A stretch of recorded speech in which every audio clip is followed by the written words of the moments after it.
It's my pleasure to welcome you and thank you very much for having had time to join us. The details of our deliberation will be given to us by our representative.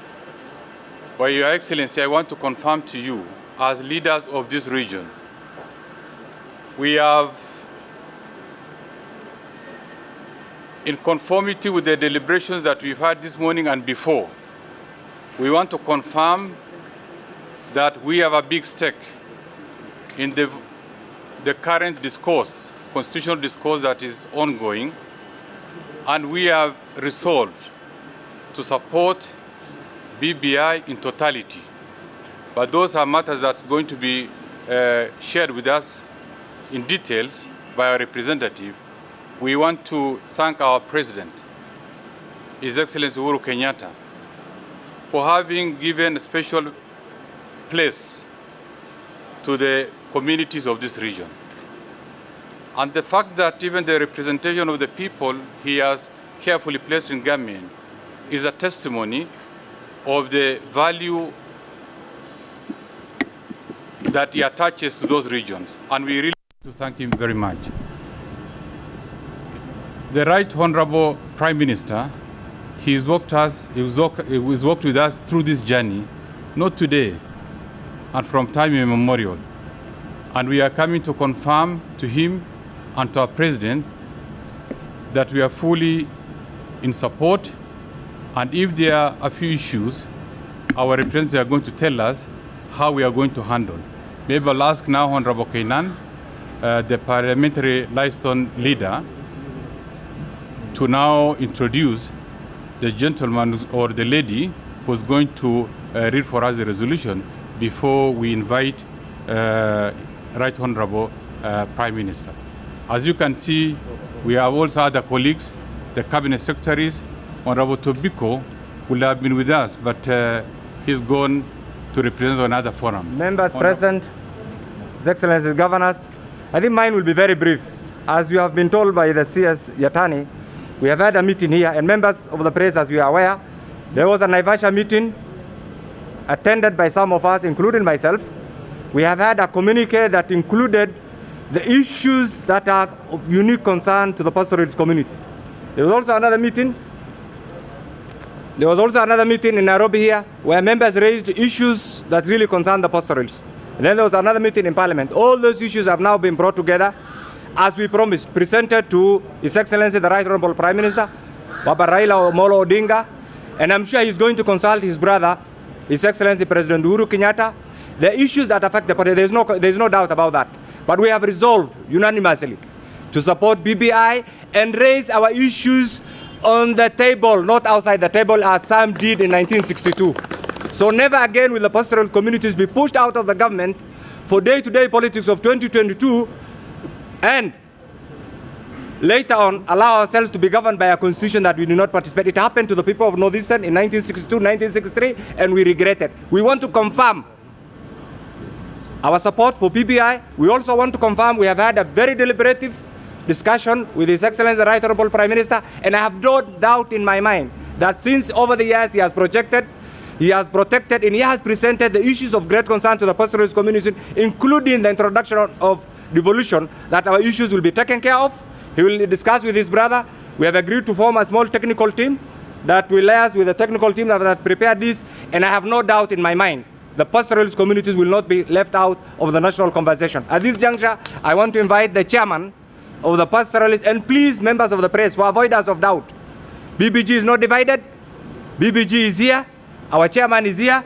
Our vice chairman is here. BBG is speaking with one voice, and henceforth what you report is the position of BBG that supports BBI under the leadership of His Excellency Uhuru Kenyatta and His Excellency the Right Honorable Prime Minister, and that is where we are going to have our issues engaged. So, Chairman, an opportunity to discuss the issues that we are deliberating concerning pastoralist community.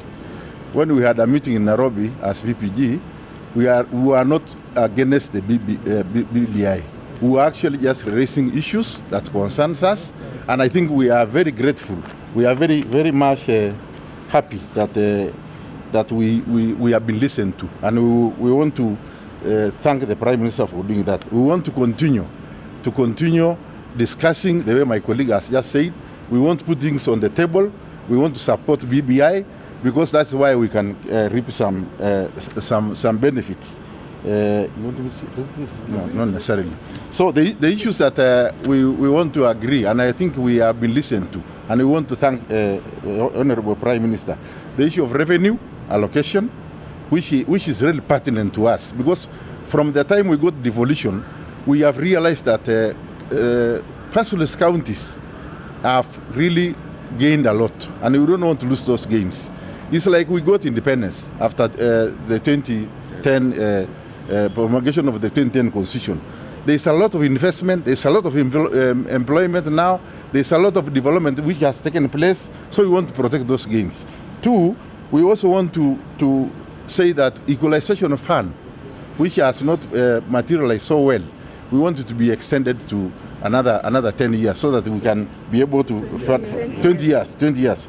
Then the issue of livestock marketing authority, it's very critical for us. Very, very critical for us. That is our livelihood. And I want to summarize to say that now that we have been given opportunity, we want to go there to our people. Not most of us are here, members of parliament are here, members of the National Assembly, they are here, they are represented. This was a short meeting. We want to apologize for those ones who are not around here.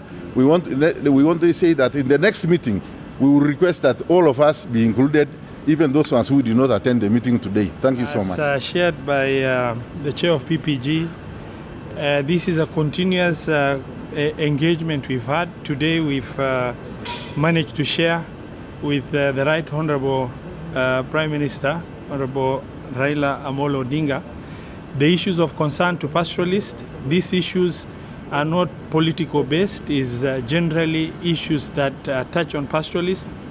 Other than what was mentioned by the chair of PPG, we have also shared the issues of community land, issues that affect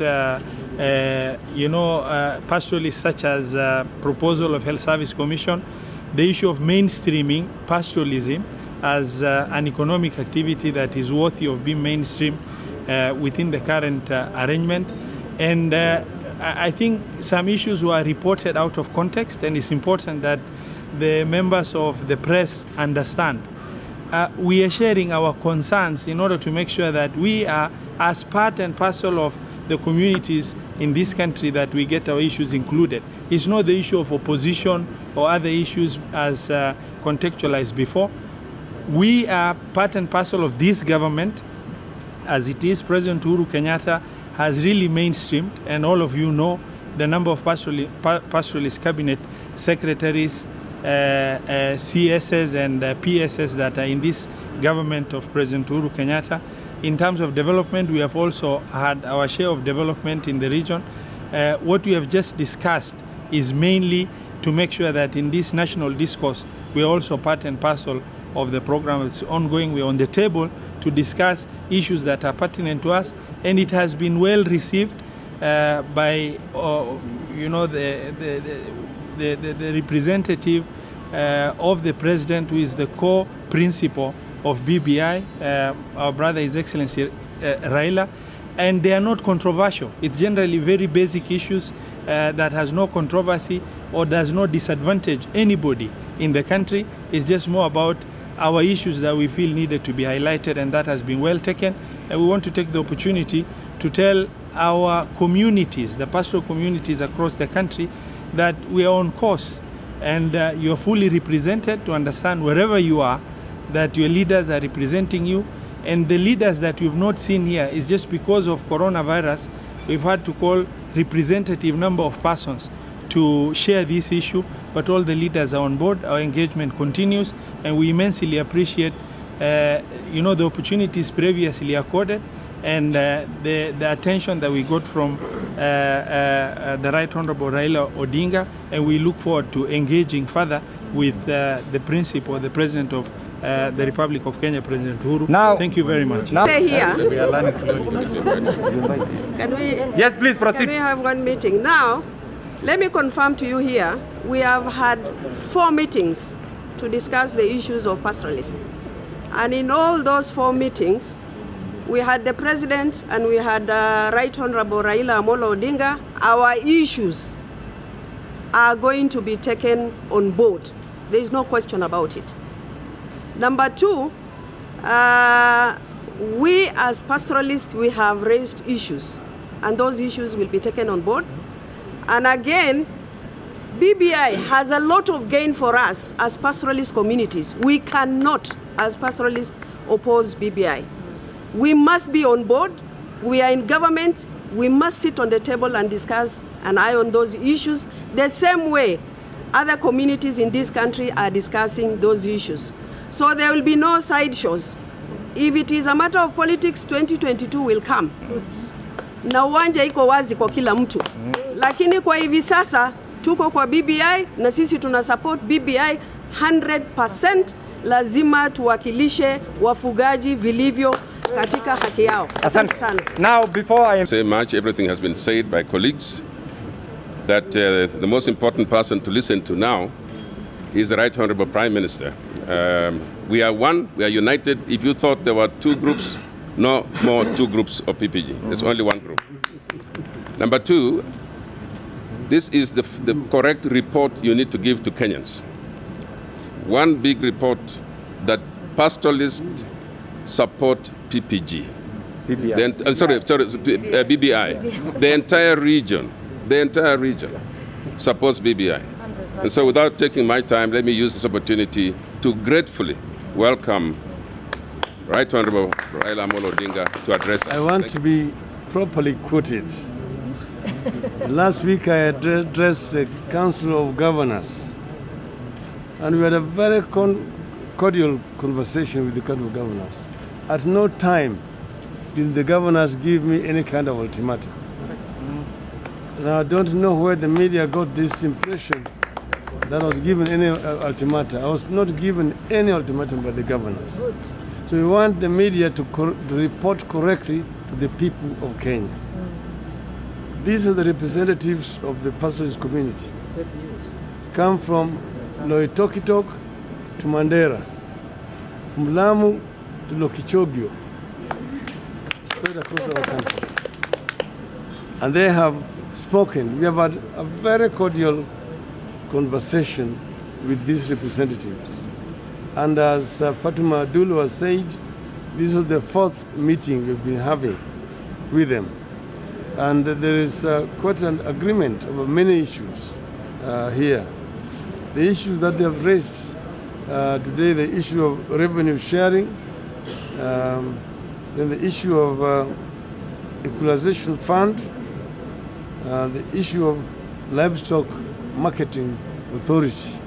As you know, livestock is the mainstay of the economy of this region of our country.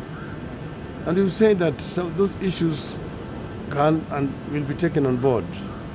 And they have appointed a representative, 3 representatives from here who will actually sit down with the technical team to iron out some of those issues. But this document is meant to deal with the critical issues affecting our country. It has taken a long time. Remember, we appointed the team in 2018. We received the first report in November of last year. Then they started the validation process, went again across the country, and again brought another report in November of this year. So it has taken 2 years on this journey. It is a journey that is important and crucial for the people of our country, so that we can be able to unlock the potential of our country across the board. These areas of our country are rich in many other things. Some of them are rich in mineral resources. Some of them are rich in livestock resources. Some of them are rich in human resources and so on. So tourism and so on. The issue of infrastructure is very crucial to this region, because this is a region which has undergone historical marginalization from colonial period through post-independence era. And we want to change this so that we can unlock the potential of this region and be able to have growth centers throughout these other areas. This is the most important thing. So we are all reading from the same page. We are talking the same language. And we believe that through this process, we are eventually going to realize the dreams of the founding fathers of our nation, which will unite our people, will ensure that each and every Kenyan is equal, and each and every child born in our country is given equal opportunity to realize their God-given potential. This is the statement that we want to do this year. We are in total agreement with this group. Yes. And we'll walk this journey together with the people of Kenya. God bless Kenya.